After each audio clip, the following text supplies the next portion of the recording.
318 trillion dollar, ये कोई fictitious number नहीं है, फ्यूचर की कोई प्रोजेक्शन नहीं है, ये एक रियल नंबर है जो कि आज तक हमारी पूरी ग्लोबल इकोनॉमी के ऊपर डेट एग्जिस्ट करता है।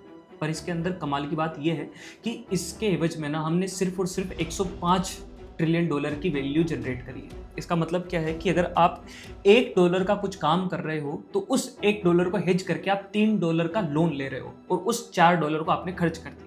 अगली बार जब आप $1 फिर लाओगे तो उसके एवज में फिर $3 लोगे और ये लूप चलता जाएगा। अब ये जो डॉलर है ये करेंसी है, मीडियम ऑफ ट्रेड है, पर असल में इसकी कोई वैल्यू नहीं बची आज की डेट में। पहले वैल्यू हुआ करती थी, पहले इसको किसी कमोडिटी के साथ कनेक्ट किया जाता था, जैसे गोल्ड के साथ कनेक्ट किया। कोई सा भी देश उतना ही नोट प्रिंट कर सकता है जितना उसके पास गोल्ड है, पर अब ये गोल्ड स्टैंडर्ड कई नेशंस ने या फिर ज्यादातर नेशंस ने इसको छोड़ ही दिया है। इसकी वजह से क्या हो रहा है ना, इसकी वजह से ग्लोबल इकोनॉमी के ऊपर ना एक एक्ट ऑफ 4 का एक साइकिल शुरू हो गया है।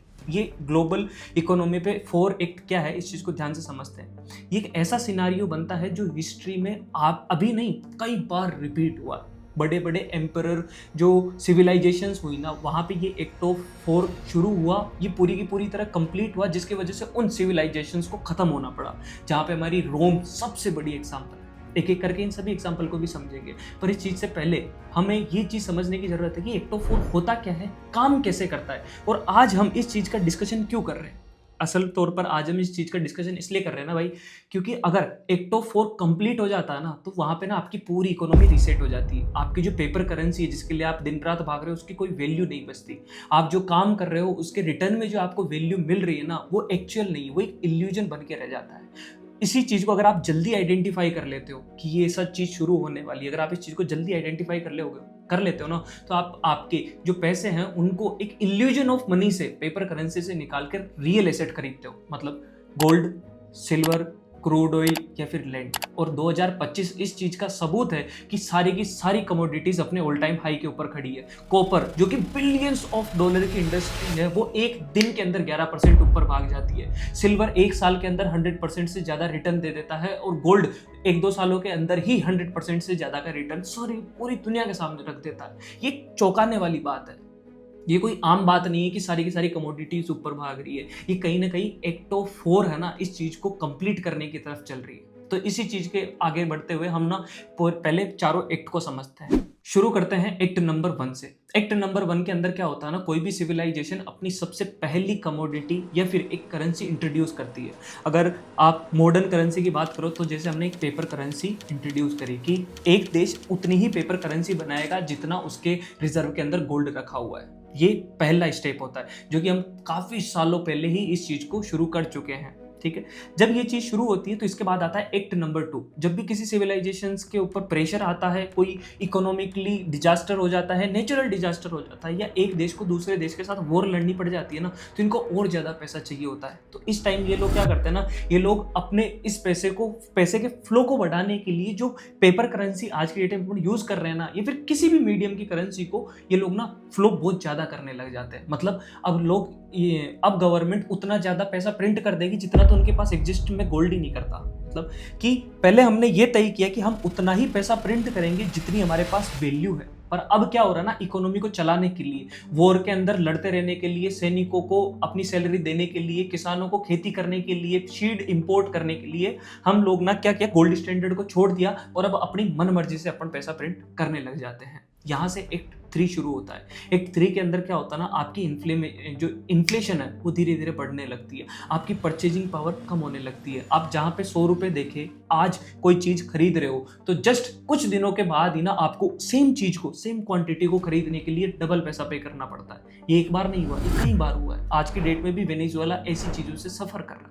इसके बाद आता है एक्ट नंबर 4 जो कि पूरी की पूरी इकोनॉमी के लिए डिजास्टर साबित होता है। इस टाइम पे क्या होता है ना कि पूरी की पूरी इकोनॉमी में कोई भी पेपर करेंसी से, अपनी गवर्नमेंट से और अपने नेशन से पूरी की पूरी तरह ट्रस्ट लूज कर चुका होता है। वो सीधा का सीधा या तो किसी एक्चुअल वैल्यू वाली चीज के ऊपर शिफ्ट हो जाता है, या फिर जो कमोडिटी ट्रेड होती है, कमोडिटी के कॉइन होते हैं, सिल्वर कॉइन हो गया, गोल्ड कॉइन हो गया, या फिर बार्टर सिस्टम कि आप मुझे गेहूं दो मैं आपको चावल दूंगा, ऐसे बार्टर सिस्टम के ऊपर पूरी की पूरी तरह इकोनॉमी रीसेट हो जाती है।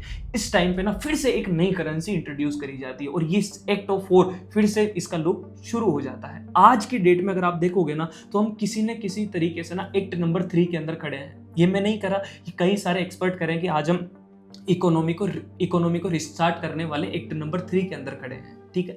अब मैं आपके सामने इस चीज को प्रॉपरली एक्सप्लेन करता हूं कि ये कोई इल्यूजन नहीं है, ये कोई मेरी पर्सनल थ्योरी नहीं है। मैं नहीं चाहता कि पूरी ग्लोबल इकोनॉमी कोलैप्स कर जाए, पूरी ग्लोबल इकोनॉमी में यार ये नोट पसंद नहीं आ रहा, चलो नया नोट छाप देते हैं, ऐसा कोई नहीं चाहता। असल में क्या है ना, मैं इसके आपको एग्जांपल देता हूं। जब 64 एडी के अंदर रोम एक ऐसा एम्पायर, एक ऐसी सिविलाइजेशन जो कि अब तक की ह्यूमन हिस्ट्री के अंदर सबसे ज्यादा लंबे टाइम तक उन्होंने राज किया, जब वहां पे एक ग्रेट फायर के दौरान पूरा का पूरा रोम 1/3 पार्ट के अंदर पूरा का पूरी तरीके से जल गया ना, तब वहां के जो एम्परर थे उन्होंने डिसाइड किया कि वो इस चीज को वापस रीबिल्ड करेंगे। अब इस चीज को रीबिल्ड करने के लिए उनकी माइंड से जो सिल्वर और गोल्ड निकल रहा था ना, वो इतना ज्यादा नहीं था कि वो ना इस चीज इकोनॉमी के अंदर पैसे का फ्लो बढ़ा सके, इस चीज को जल्दी से बिल्ड कर सके। क्योंकि जब भी आप कुछ बिल्ड करने जाओगे ना तो सारी चीजें, सारे रिसोर्सेज आपके पास अवेलेबल हो, ये पॉसिबिलिटी नहीं है। आपको हो सकता है कि लोहा किसी और सिविलाइजेशन से इंपोर्ट करना पड़े या फिर आपको मजदूर किसी और देश से लाने पड़े। ठीक ऐसा ही वहां के एम्परर ने किया। वहां के जो सिल्वर कॉइन थे और वहां के जो गोल्ड कॉइन थे ना, उनके अंदर ना वो इम्प्योरिटी शामिल करते गए। जहां पे अगर आप इसको इंडियन एग्जांपल से समझते हैं, अगर 1 ग्राम का कोई कॉइन है ना तो उसके अंदर सबसे पहले ना 100% प्योर सिल्वर होता था। वहां के एम्परर ने उस 100% सिल्वर को कम करके सिर्फ और सिर्फ 80% पे कर दिया और ये चीज यहां से शुरू हुई। 80% पे क्या करते ही क्या हुआ ना, जो सप्लाई थी वो तो कांस्टेंट थी, पर उसके अंदर ना हमने जैसे ही इंप्योरिटी मिलाई ना तो उसकी सप्लाई एकदम से बढ़ा दी, क्योंकि कम सिल्वर के अंदर हम लोग ज्यादा सिक्के प्रोड्यूस कर पा रहे हैं। तो लोगों को ज्यादा सैलरी मिलेगी, लोगों के हाथ में ज्यादा पैसा आएगा, ज्यादा खर्च करेंगे, ज्यादा कंज्यूम करेंगे कंपनियों को, या फिर उस टाइम की जो दुकानें हैं उनको प्रॉफिट होना धीरे धीरे ज्यादा शुरू हो जाएगा। ये चीज चलती गई, कुछ डेकेड्स बीते, उसके बाद उनका जो 80% का जो प्योर सिल्वर कॉइन था इसको उन्होंने शिफ्ट कर दिया 70% पे, और जैसे कुछ डेकेड बीते उसके बाद 50% और धीरे धीरे 25% और एंड में आते आते 5%, 1 ग्राम के सिल्वर के 1 ग्राम का जो कॉइन था ना उसके अंदर सिर्फ और सिर्फ 5% ही सिल्वर बच गया। अब इसकी वजह से क्या हुआ ना, इसकी वजह से पूरी सिविलाइजेशन के हाथ में ठीक वो सिल्वर के कॉइन थे जिसके अंदर असलियत में कोई सिल्वर ही नहीं है।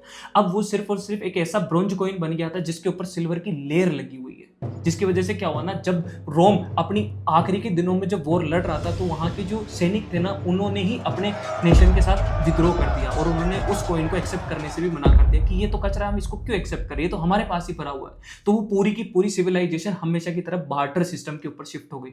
सैनिकों ने कहा कि हम आपको वेपन देते हैं, हम आपके लिए सर्विस प्रोवाइड करते हैं, बदले में आप हमें इस कैटेगरी का फूड दो। ऐसे करके पूरी की पूरी रोम सिविलाइजेशन रीस्टार्ट हो गई। ऐसा एक एग्जांपल नहीं है, एक ऐसा दूसरा एग्जांपल हमें देखने को मिलता है 1923 के अंदर, जर्मनी के अंदर। फर्स्ट वर्ल्ड वॉर खत्म करने के बाद जो जर्मनी की इकोनॉमी थी ना वो कोई खास अच्छे हालात में नहीं थी। जर्मनी के ऊपर यूएसए का काफी हेवी डेट हो चुका था। इस डेट को रीपे करने के लिए और अपनी इकोनॉमी को रीबिल्ड करने के लिए जर्मनी ने गोल्ड स्टैंडर्ड का रास्ता छोड़ दिया। मतलब कि वो अपनी मर्जी से गवर्नमेंट जितना चाहेगी ना उतना नोट प्रिंट कर सकती है, उतने हिसाब से ना वो डेट को रीपे करेगी, अपनी इकोनॉमी को रीबिल्ड करेगी। पर ये चीज ना उनके लिए ना उल्टी साबित हो गई। अगर आप 1923 के जनवरी के आसपास की बात करोगे ना तो $1 इज इक्वल्स टू 160 मार्क हुआ करता था। यहाँ पे मार्क ना जर्मनी की करेंसी है, और वही 1923 के खत्म होते होते ना ये जो 160 मार्क का आंकड़ा था ना ये $1 के बराबर से उछलकर सीधा 8000 मार्क पे पहुंच गया। और 1924 के मिड में और 1924 के एंड तक होते होते $1 इज इक्वल्स टू हो गया 1 ट्रिलियन ऑफ मार्क। मतलब कि अगर आप एक ब्रेड का टुकड़ा खरीदने जा रहे हो, आप दूध की थैली लेने जा रहे हो या XYZ छोटा मोटा ग्रोसरी का कुछ सामान भी लेने जा रहे हो ना, तो आपको टन्स ऑफ पेपर करेंसी लेके जानी पड़ती थी और पूरी जर्मन इकोनॉमी को फिर से रीस्टार्ट होना पड़ा। और ठीक ऐसा ही एग्जाम्पल आज की जो हमारी मॉडर्न इकोनॉमी है इसके लिए साबित होता जा रहा है यूएसए। 1935 के आसपास जब यूएसए ने पूरी दुनिया को इनवाइट किया अपने ब्रिटेन वुड एग्रीमेंट के लिए, और वहां पे पूरी दुनिया के सामने कसम खाई कि हम कसम खाते हैं कि हमारी जो डॉलर करेंसी है ना इसको हम गोल्ड के साथ अटैच कर देते हैं और इसको हमेशा हमेशा के लिए कंटिन्यू रखेंगे, और आप हमसे ना गोल्ड को एज ए डॉलर को ना आप हमसे उधार लेके जाओ, आप आपकी इकोनॉमी को रीबिल्ड करो। ऐसे ही पूरी दुनिया के अंदर ना डॉलर को बांट दिया यूएसए। ने। धीरे धीरे चीजें बदली, पूरी ग्लोबल इकोनॉमी में एक स्लो डाउन आया जिसकी चपेट में यूएसए भी आया। 1971 में वहां के जो गोल्ड रिजर्व थे वो यूएसए के 90,000 टन से सीधा का सीधा गिरकर सिर्फ और सिर्फ 10,000 टन के बच गए थे। तब 1971 में वहां के प्रेसिडेंट मिस्टर डिक्सन सामने आते हैं और वो टीवी पे पूरी दुनिया के सामने अनाउंसमेंट करते हैं कि जो हमने आपसे जो वादा किया था ना 1935 में कि हम गोल्ड स्टैंडर्ड को हमारी करेंसी डॉलर के साथ अटैच रखते हैं, सॉरी पर आज हम ना वो स्टैंडर्ड को तोड़ रहे हैं। I have directed Secretary Connally to suspend temporarily the convertibility of the dollar into gold or other reserve assets. पूरी दुनिया के अंदर हलचल मच गई। एक साल के अंदर गोल्ड के प्राइस डबल डिजिट हो गए। साथ ही पूरी जो ग्लोबल इकोनॉमीज थी उनके पास अब गोल्ड नहीं था, सिल्वर नहीं था, कोई रियल एसेट नहीं था, उनके पास बचा था डॉलर। अगर आज भी आप किसी भी नेशंस की जो करंट अकाउंट उनकी तिजोरी खोलोगे ना तो आपको वहां पे गोल्ड और सिल्वर कम, यूएसए का जो बॉन्ड है या फिर यूएसए की जो करेंसी है डॉलर करेंसी वो आपको ज्यादा देखने को मिलेगी, क्योंकि पूरी यूएसए की वजह से ना पूरे नेशंस के ऊपर डॉलर की डिपेंडेंसी हो गई। आज की डेट में ट्रेड करने के लिए गोल्ड यूज नहीं लिया जाता, अब डॉलर यूज लिया जाता है। पर कमाल की बात यह है ना कि यूएसए ने एक ऐसा डेट का लूप चला दिया ना जिससे वो खुद नहीं निकल पा रहा है। अगर आप 2025 में बैठ के देखोगे ना तो यूएसए के ऊपर 36.1 ट्रिलियन डॉलर का डेट है। और यही जो डेट है ना ये जैसे जैसे 2034 के आसपास आप पहुंचोगे ना तो इस डेट का जो इंटरेस्ट गवर्नमेंट को, यूएस की गवर्नमेंट को रीपे करना पड़ेगा ना, उसकी वैल्यू होगी 1.7 ट्रिलियन डॉलर। मतलब यूएसए सिर्फ और सिर्फ 3 साल के अंदर इतना डेट का रिटर्न या फिर इंटरेस्ट दे चुका होगा जितना आज आपके इंडिया की इकोनॉमी है। तो ये जो इकोनॉमी का जो बबल बन रहा है, जो पेपर करेंसी का जो इल्यूजन क्रिएट हो रहा है ना, इसको फटने में ज्यादा देर नहीं है, क्योंकि ये कोई अपने रियल वैल्यू, रियल एसेट को अपने हाथ के अंदर पजेस नहीं करता। यहाँ पे कुछ भी नहीं है, ये सिर्फ और सिर्फ इल्यूजन है। और तो यूएस गवर्नमेंट इतनी बदतमीज हो चुकी है ना कि वो हर सेकंड जैसे एक चुटकी बजाई $70,000 अपनी इकोनॉमी के अंदर ऐड कर दिया, फिर एक चुटकी बजाई फिर से $70,000 जो डॉलर है उसको अपनी इकोनॉमी में ऐड कर दिया। और ये जो करेंसी बार बार ऐड करी जा रही है ना, जिसकी वजह से ना जो डॉलर करेंसी है ना वो भी हर दिन डिवैल्यू होती जा रही है। पर ये किसी न किसी दिन आके पूरी की पूरी तरह बस्ट हो जाएगी। पर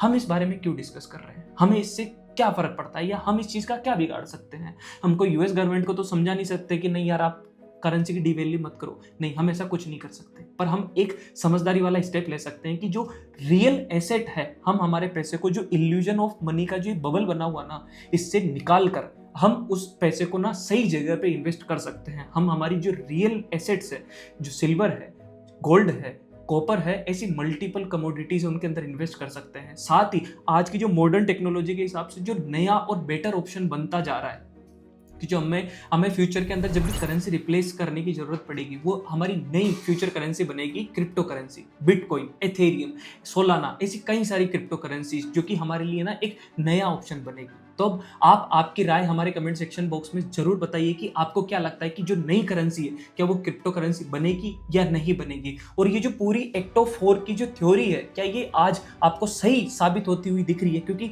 अगर एक्सपर्ट की माने ना तो हम आज की डेट में एक्ट ऑफ 3 के अंदर खड़े हैं और जैसे ही एक्ट ऑफ 3 कंप्लीट होगा पूरी की पूरी तरह इकोनॉमी रीस्टार्ट की तरफ चली जाएगी। तो बस आज के लिए इतना ही। This is Ajay Chaudhary signing of.